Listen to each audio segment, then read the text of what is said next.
Hello everyone, welcome to SFC Markets and Finance.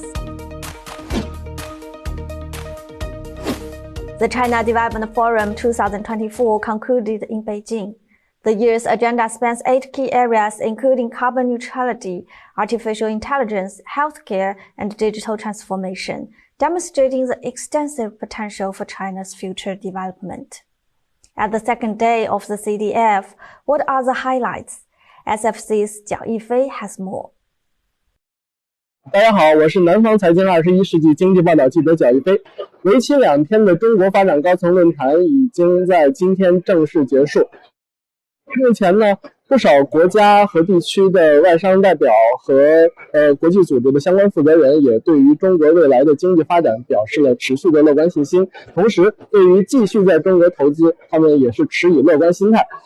工信部和商务部的相关部委领导呢，也在今天对于吸引外商投资表示了更大的开放态度和更新的表态。不少来自于其他地区和国家的代表和嘉宾也表示，经济全球化的趋势是不可逆的，他们也欢迎中国的企业持续的对外进行投资。本次的活动并不代表着外商投资和交易洽谈的结束，今年还会有更多的投资中国的系列活动进一步举行。相信随着中国经济的持续发展以及贸易对话的持续推进，今年外商企业在中国将会发现更多的投资机遇。 How did foreign experts comment on this year's CDF?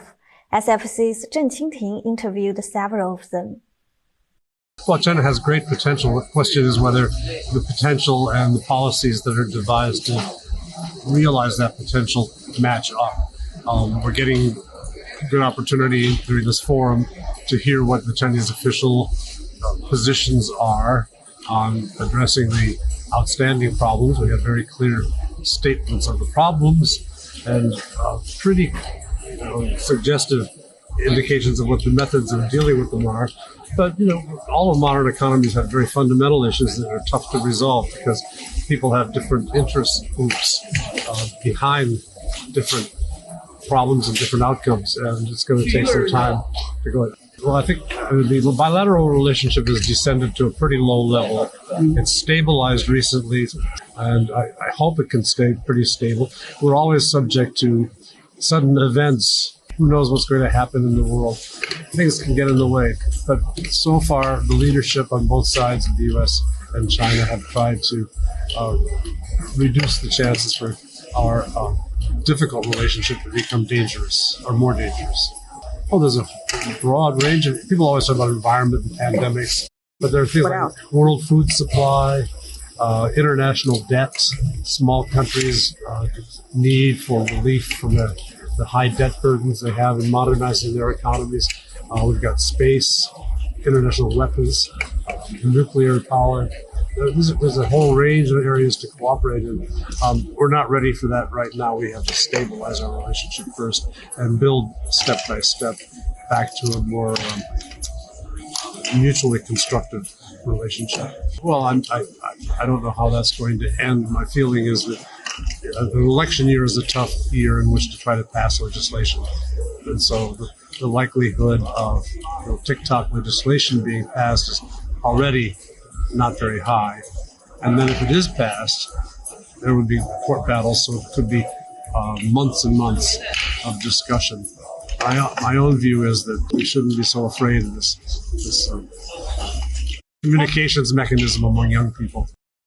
We are now in a phase where the barriers are growing higher and the areas covered are wider. So it's not just a small yard, it's a larger yard and a higher wall.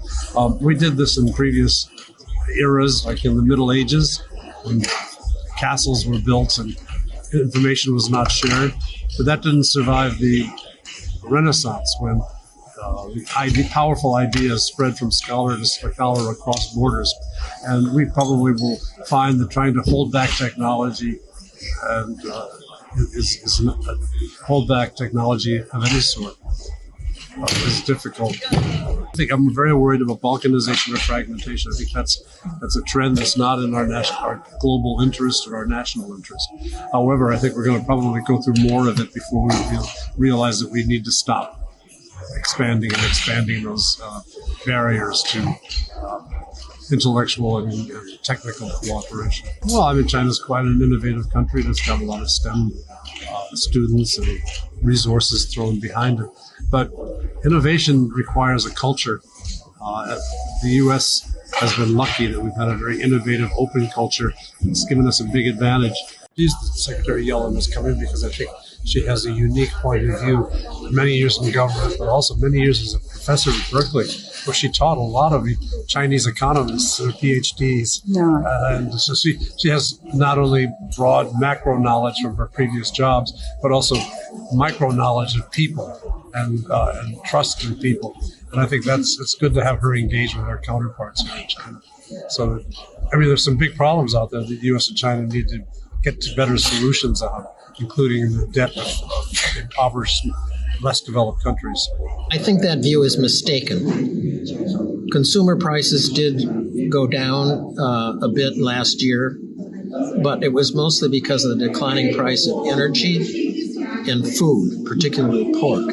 If you look at the core CPI, it averaged 0.7% last year.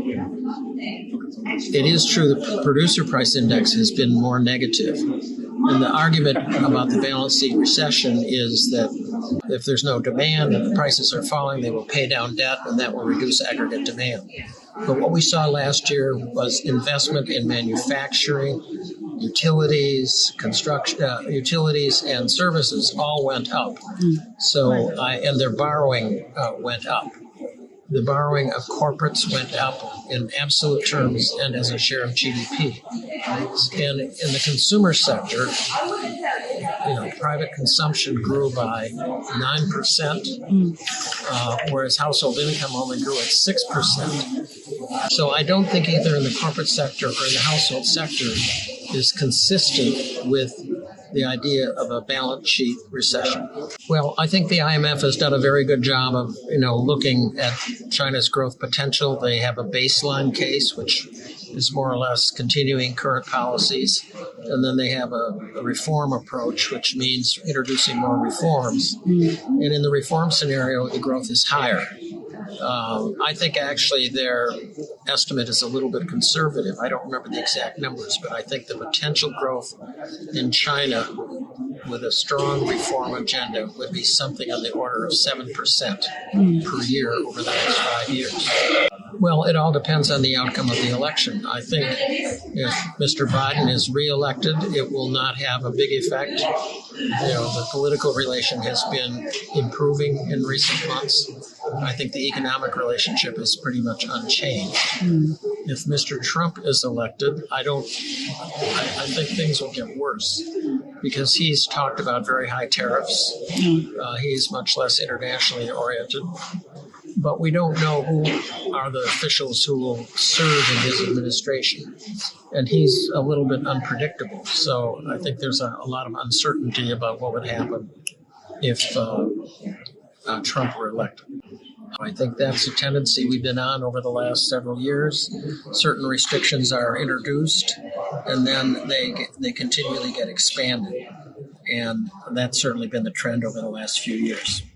Despite multiple global challenges, the CDF 2024 has sent clear messages that China will continue opening its door to the world and commits to creating opportunities for global investors. That's all for today's show. Thank you for watching. See you.